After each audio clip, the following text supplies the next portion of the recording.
Hello everyone.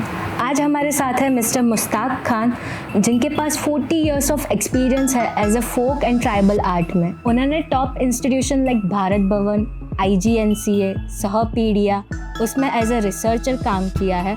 उन्होंने books भी लिखी है, वो एक आर्टिस्ट भी है and we are very happy to have with अस।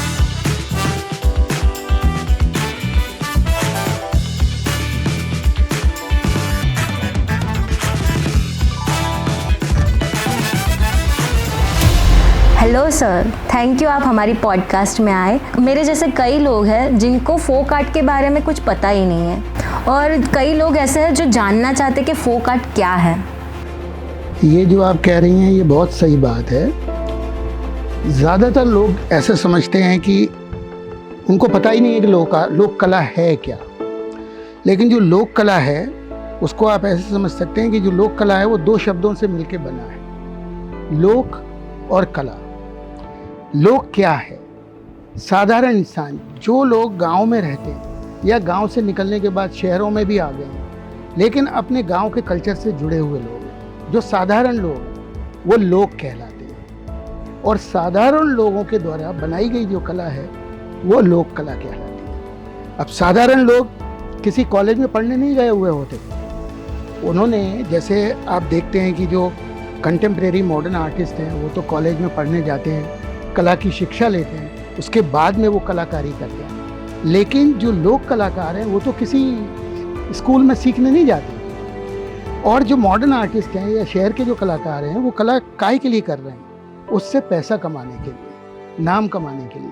लेकिन जो लोक कलाकार हैं, जो ग्रामीण साधारण लोग हैं, वो कला पैसे कमाने के लिए नहीं कर रहे, ना तो वो नाम कमाने के लिए कर रहे हैं, लेकिन जो उनके विश्वास हैं, जो उनकी प्रथाएं हैं, जो उनकी परंपराएं हैं, उनको निभाने के लिए करते हैं। तो यहाँ पे ये एक मुख्य फर्क है लोक कला का, कि लोक कला आदमी का आदमी को भी संबोधन है और आदमी का देवी देवताओं को भी संबोधन है। तो वो क्या करते हैं उसके माध्यम से, जो लोक कलाकार हैं या लोग जो साधारण जनमानस है, वो क्या करते हैं इसके माध्यम से? जैसे आपने देखा होगा कि ये तो करीब सभी लड़कियों ने सुना होगा, आपने भी सुना होगा कि करवा चौथ के दिन स्त्रियां करवा चौथ की पूजा करती हैं, दीवार के ऊपर एक चित्र बनाती है, करवा चौथ का चित्र बनाती है, फिर करवा चौथ की पूजा करके क्या वो देती हैं, उसमें क्या मान्यता करती हैं कि मेरे पति की आयु बढ़ जाए। यानी अब वो चित्र बना के किससे बात कर रही हैं? जो देवी है उनकी, करवा चौथ देवी है, उससे वो बात कर रही हैं। और उससे क्या बात कर रही हैं कि आप मेरे पति की आयु लंबी करो तो मैं आपके चित्र अगले साल भी बनाऊंगी और पूजा भी करूंगी। यानी जो लोक चित्र हैं, लोक कला है, उसका उद्देश्य सिर्फ पैसा कमाना नहीं है, क्योंकि उससे उसने पैसा नहीं कमाया, लेकिन उसने क्या पूरा किया? अपनी परंपरा को पूरा किया और अपने विश्वास के अनुसार अपने देवी देवताओं से प्रार्थना की उस कला के माध्यम से कि आप मेरे लिए अच्छा कीजिए और मेरे पति की आयु लंबी कीजिए। यानी जो लोक कला है वो साधारण लोगों का अपने विश्वासों के प्रति, अपनी आस्थाओं के प्रति, अपनी जो परंपराएं हैं उनका वो निर्वाह करना, और उसके माध्यम से जो परलौकिक जगत है, देवी देवताओं का जगत है, उससे अपने लिए शुभाशीष मांगना। सर, ये जो आर्टिस्ट है वो उनको एज अ आर्टिस्ट समझते हैं या एक स्किल वर्कर समझते हैं? ये वर्कर और आर्टिस्ट, ये सब देखा जाए तो वेस्टर्न नोशन है, ये वेस्टर्न थिंकिंग का तरीका है। हमारे यहाँ जो कलाकार हैं, एक कुम्हार है, जितनी भी कलाएं हैं उनके अंदर उतना ही विज्ञान है जितनी उनमें कला है। ये जो कलाकार हैं ये केवल कलाकार ही नहीं है, ये अपने आप में वैज्ञानिक भी हैं। जैसे मिट्टी को, जो अभी अब मिट्टी के कलाकार आए हुए हैं, कुम्हार लोग आए हुए हैं, वो उनका पेशा है। जब समाज का जब विकास हुआ तो सबसे पहले तो आपको पता है कि आदमी गुफाओं में रहता था, जंगल में रहता था, फूड गैदरर था, शिकार जंगल में जानवर मारो खाओ। उसके बाद में एग्रीकल्चरल सोसाइटी आई कि आप खेती करना सीख गए। तो जब खेती करना सीख गए तो सेटल सोसाइटी विकसित हुई। क्यों? क्योंकि जानवर तो 1 मिनट में मारा, अब फिर वो दूसरी जगह चला जाएगा तो आप वहाँ जाएंगे, लेकिन आपने एक जगह पेड़ लगा दिया तो वो तो 6 महीने के बाद उसमें फल लगेगा, 2 साल के बाद फल लगेगा, तो आपको वहाँ रहना पड़ेगा। तो जैसे जैसे कृषि का विकास हुआ, जब एग्रीकल्चरल सोसाइटी बनी तो वो सेटल्ड सोसाइटी बन गई, क्योंकि उनको एक जगह रहने की ज़रूरत पड़ गई। जब वो एक जगह रहने लग गए तो गांव बन गए, समुदाय बन गए। पहले तो 2 लोग यहाँ रह रहे हैं, 3 लोग वहाँ रह रहे हैं, 5 लोग वहाँ रह रहे हैं, लेकिन जब सेटल्ड सोसाइटी बनी तो लोग गांव बना के, झुंड बना के रहने लग गए। जब झुंड बना के रहने लग गए तो उनकी आवश्यकताएं भी बढ़ गई। जैसे पहले तो क्या था, जैसे होता है ना, स्वेटर तो हर एक औरत बनाना जानती है, अपने लिए खुद बनाती है, चोटी अपने आप बनाती है। आप गांव में जाएंगे तो लोग घर भी अपने हाथ से बनाते हैं, घर का छप्पर भी अपने हाथ से बनते हैं, मछली पकड़ने के जाल भी अपने हाथ से बनाते हैं, लिपाई अपने हाथ से करते हैं। ये धीरे धीरे पुराने ज़माने, अगर आप पिछले 20-30 साल पहले भी चले जाएंगे तो घर में लोग गांव में डलिया भी खुद बांस से बना लेते थे। जो नानी दादियाँ होती थीं वो पेपर पल्प से डलिया, कुछ रखने का डिब्बा, घर का चूल्हा सब अपने हाथ से बना लेते थे। यानी पहले लोग अपने लिए चीज़ें क्या करते थे, खुद ही बनाते थे। लेकिन जैसे सेटल्ड सोसाइटी बनी, एक ऑक्यूपेशनल कास्ट का उदय हुआ, जो दूसरों के लिए स्पेशलिटी हासिल करके दूसरों के लिए चीज़ें बनाने लग गए। जैसे पानी, पहले तो पानी रखने के बर्तन सब लोग खुद ही बनाते थे, लेकिन अब जब वो खेती करने लग गए तो उनके पास इतना टाइम नहीं है कि वो पानी के बर्तन बनाएं, लोहे के बर्तन बनाएं, लकड़ी का सामान बनाएं। तो समाज में क्या हुआ, लोगों ने अपना कुछ लोग जो मिट्टी के काम में अच्छे थे, उन्होंने मिट्टी के काम को अपना ऑक्यूपेशन बना लिया। जो लकड़ी के काम में अच्छे थे, उन्होंने लकड़ी के काम में ऑक्यूपेशन बना लिया। तो इस तरीके से ऑक्यूपेशनल कास्ट, लोहार, बढ़ई, कपड़ा बुनने वाले जुलाहे, मिट्टी का काम करने वाले कुम्हार, सोने का काम करने वाले सुनार, ये ऑक्यूपेशनल कास्ट डेवलप हुए। उनमें जो ऑक्यूपेशनल कास्ट डेवलप हुए वही आगे चल के कम्युनिटीज़ बन गई। कुम्हार कम्युनिटी बन गई, लोहार कम्युनिटी बन गई, बढ़ई कम्युनिटी बन गई, नाई कम्युनिटी बन गई, जुलाहा कम्युनिटी बन गई, जिनके घर के लोग पैतृक रूप से एक पीढ़ी से दूसरी, जनरेशन से जनरेशन उसी काम को आगे करते चले गए और वही उनका रोजगार बन गया। ऐसी कोई आर्ट फॉर्म है जो अभी लुप्त हो रही है जिसके लिए गवर्नमेंट उनको हेल्प कर सकती है? कलाएं लोगों के बचाने से बचती हैं जो उनको जीते हैं। आप बताइए कि जो धोती पहनने की कला थी वो अभी क्यों खत्म हो रही है? क्योंकि लड़कियां जीन्स पहन रही हैं, टॉप पहन रही हैं। अभी तो आप नहीं पहन रहे साड़ी, तो सरकार बोलेगी कि आप साड़ी पहनो, साड़ी को बचाओ। सरकार बोलेगी तो आप उसको ऊपर चढ़ जाओगे। ये हमको आज़ादी नहीं देते, पहनने की भी आज़ादी नहीं है, बोलने की भी आज़ादी नहीं है। सारी कलाएं जीवन से जुड़ी हुई हैं। जब तक वो जीवन में अपना महत्व बनाए रखेंगी तब तक वो रहेंगी। जिस दिन जीवन में उनका महत्व खत्म हो गया वो कला भी खत्म हो जाएगी। अभी आप करवा चौथ का चित्र बनाती हैं क्या? आपने मतलब जो भी आपके घर में कोई अभी बनाता है क्या? नहीं बनाते। क्यों? क्योंकि अब लोगों का विश्वास ही नहीं रहा कि करवा चौथ का व्रत रखने से मेरे आदमी की आयु बढ़ेगी। जब उनका व्रत का वो विश्वास था, ऐसा विश्वास करते थे, वो बनाते थे। अब वो विश्वास ही नहीं है तो वो नहीं बनाते हैं। तो जो कलाएं खत्म हो रही हैं वो केवल इसलिए नहीं हो रही हैं कि वो अब उसको कोई करने वाला नहीं है, लेकिन उससे जुड़े हुए विश्वास, उससे जुड़ी हुई प्रथाएं, उससे जुड़े हुए मान्यताएं जब खत्म होने लगती हैं तो कलाएं भी अपना अस्तित्व खोने लगती हैं। तो केवल एक कला नहीं है, बहुत कलाएं हैं जो लोक कलाएं जो धीरे धीरे खत्म हो रही या अपना रूप बदल रही। पहले तो लोक कलाएं कागज के ऊपर तो कोई नहीं बनाता था, दीवारों के ऊपर या जमीन के ऊपर बनाते थे, बेचता ही नहीं था कोई। लेकिन आज तो लोक कलाकार लोक कला बना के बाजार में बेच रहे हैं, अब उसको कागज पे बना रहे हैं। यानी उसका रूप बदल गया ना। आज के समय में वो दीवार पे नहीं, क्योंकि अब दीवार कौन खरीद के ले जाएगा, दीवार फोड़ के थोड़ी ले जाएगा अपने घर में लगाने के लिए। अभी उसका उद्देश्य बदल गया। पहले उसका उद्देश्य क्या था? देवताओं से बातचीत करने का, प्रथाओं को पूरा करने का। अब नहीं है। अब क्या उद्देश्य है? घर को सजाने का, सजावट, डेकोरेटिव पर्पज हो गया। पहले जहाँ पे वो रिलीजियस पर्पज पे थी, अब वो डेकोरेटिव पर्पज पे आ गई। तो इसलिए उसको कागज पे बनाओ, फ्रेम कराओ, दीवार में लगाओ। अभी उसका पूजा पद्धति से कोई संबंध नहीं रहा। तो ऐसी तमाम कलाएं जिनसे संबंधित विश्वास नष्ट हो गए, वो कलाएं भी नष्ट हो जाएंगी, धीरे धीरे खत्म हो रही हैं। ऐसी अनेक कलाएं। पहले मैंने बताया ना, घर में आंगन में दरवाजे के सामने रोज रंगोली बनाने की प्रथा थी।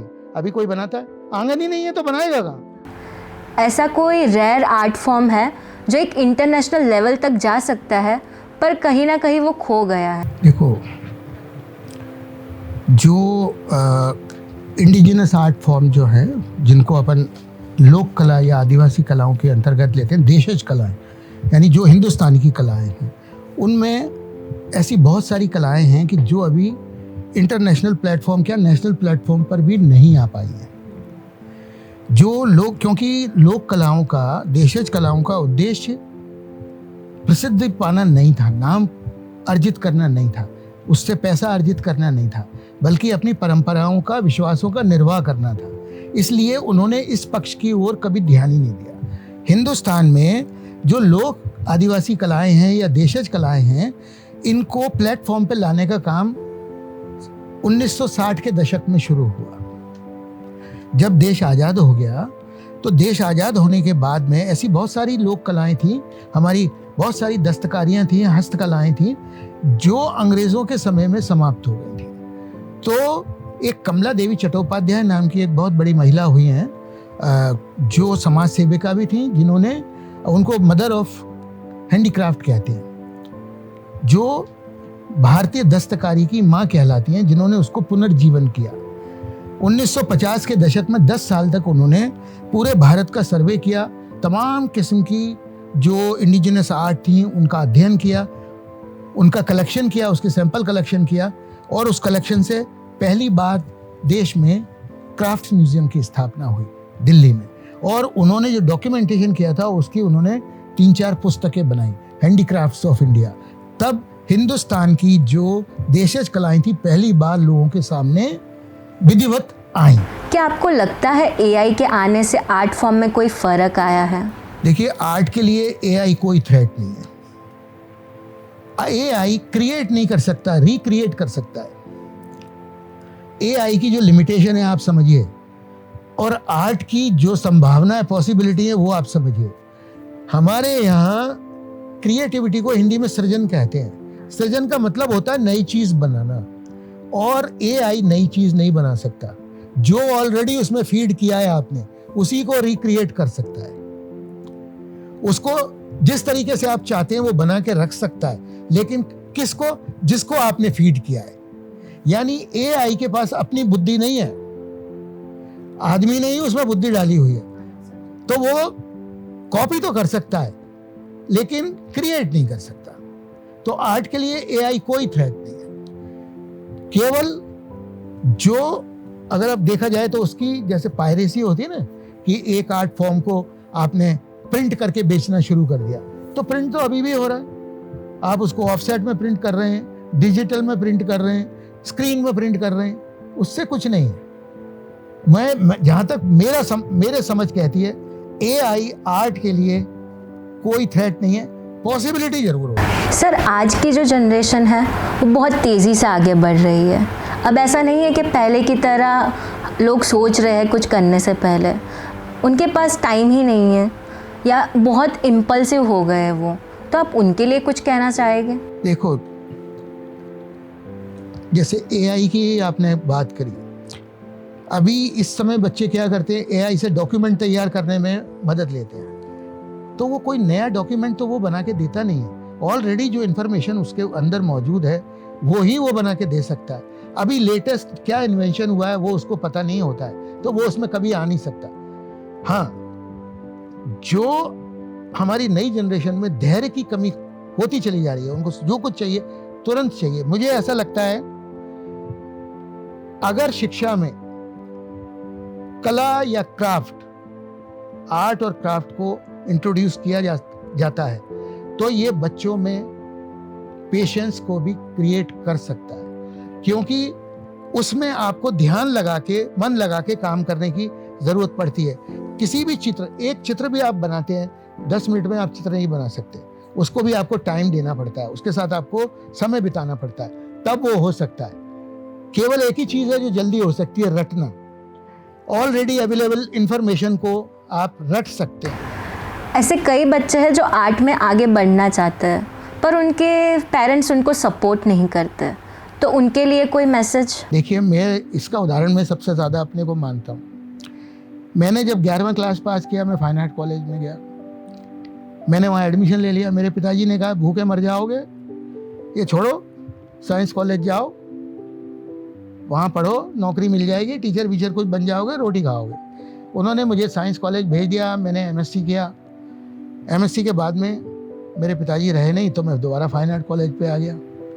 तो ये टिकने की जगह है। अगर आपका विश्वास है तो आपको वहाँ पे जाना चाहिए। कला कोई ज़बरदस्ती किसी को कलाकार आप नहीं बना सकते। देखो, ये भी एक पक्की बात है। आप हिस्ट्री की किताब रटा सकते हो, लेकिन एक आदमी को पोइट नहीं बना सकते, गायक नहीं बना सकते, आप उसको उपन्यासकार नहीं बना सकते, आप उसको नर्तक नहीं बना सकते, आप उसको एक्सरसाइज करना, ड्रिल करना सिखा सकते हो, डांस नहीं सिखा सकते। उसके लिए कुछ होना, जन्मजात प्रतिभा होना बहुत ज़रूरी है। तो मुझे लगता है कि अगर आर्ट में, एजुकेशन में आर्ट भी एक पार्ट होती है, तो बच्चे को ये चुनना आसान हो जाएगा, उसकी प्रतिभा को पहचान।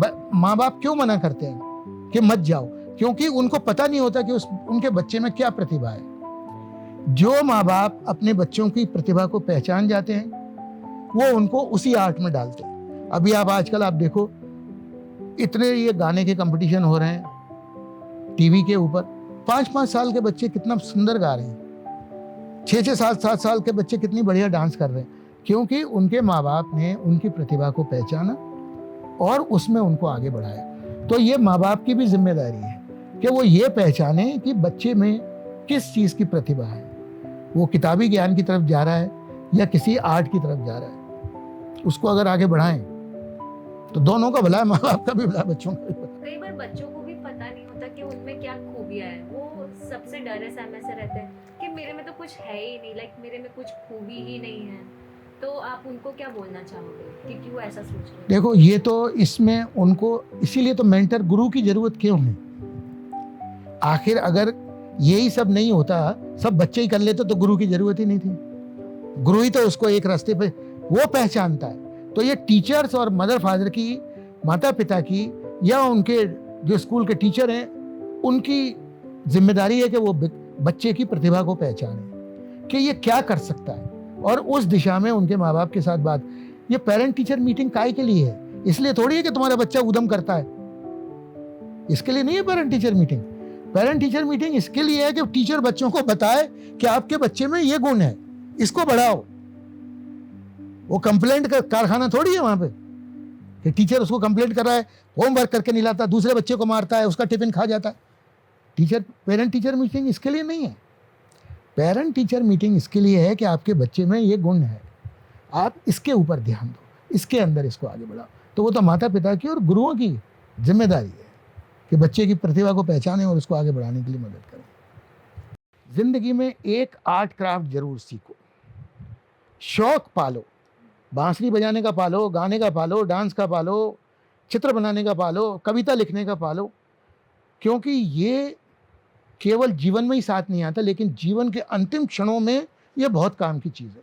बुढ़ापे में जब आप अकेले रह जाते हो, बच्चे अपनी जगह चले जाते हैं, पत्नी अपनी जगह चली जाती है, कोई बात करने वाला नहीं होता, अगर आपके पास कोई कला है, कोई शौक है, तो आपको किसी की ज़रूरत नहीं है। मैं चित्र बनाता हूँ, चित्र बिके ना बिके मुझे कोई मतलब नहीं, लेकिन उसको बनाने से मुझे मज़ा आता है। मुझे कभी अकेलापन लगता ही नहीं है। अकेले हो, अपनी स्केच बुक उठाओ, पेंटिंग करने लगो, खत्म। तो ज़िंदगी में कोई शौक बनाओ, किसी कला के साथ जुड़ो, तो मुझे लगता है ज़िंदगी बहुत आसान हो सकती है। लोगों की ये भी मान्यता है कि अगर हम ये फील्ड में आगे बढ़ेंगे आर्ट में, तो हम कुछ इतना कमा नहीं सकेंगे। तो उनको लाइक क्या करना चाहिए? उनको क्या आप बोलना चाहोगे? आप BA MA करके डिग्री लेके भी कमा लोगे, क्या ज़रूरी है? अभी तो बहुत लोग बेरोजगार घूम रहे हैं। PhD वाले चपरासी की नौकरी के लिए एप्लीकेशन दे रहे हैं। नौकरी करना ज़रूरी क्या है? ये कुम्हार तो पढ़े लिखे नहीं हैं, किसी कॉलेज में नहीं गए, लेकिन उनके हाथ में कला है। मिट्टी से वो अपने लोगों को भी पाल रहे हैं, अपना पेट भी पाल रहे हैं, अपने परिवार को भी पाल रहे हैं। आप अगर किसी कला से जुड़े रहेंगे, किसी क्राफ्ट से जुड़े रहेंगे, तो भूखे मरने की कभी नौबत नहीं है। देखो, ये जो शरीर है ना, इसका कोई अंग ऐसा नहीं है जिससे रोजी रोटी न कमाई जा रही हो। लोग बोल के कमा रहे हैं, गा के कमा रहे हैं, सुन के कमा रहे हैं, दौड़ के कमा रहे हैं, डांस करके कमा रहे हैं, लड़के कमा रहे हैं, चित्र बना के कमा रहे हैं। कोई अंग ऐसा नहीं है, चाय का टेस्ट करके कमा रहे हैं, सेंट को सूंघ के बता रहे हैं कि ये सेंट। हर चीज़ के एक्सपर्टीज बन के आप उससे रोजी रोटी कमा सकते हो। किताबी ज्ञान के रोजी कमाने के लिए किताबी ज्ञान की ज़रूरत आवश्यक नहीं है। Thank you so much sir कि आप इधर आए, आपने अपनी नॉलेज शेयर की और हम सबको आर्ट के फॉर्म से रूबरू कराया है। So thank you so much.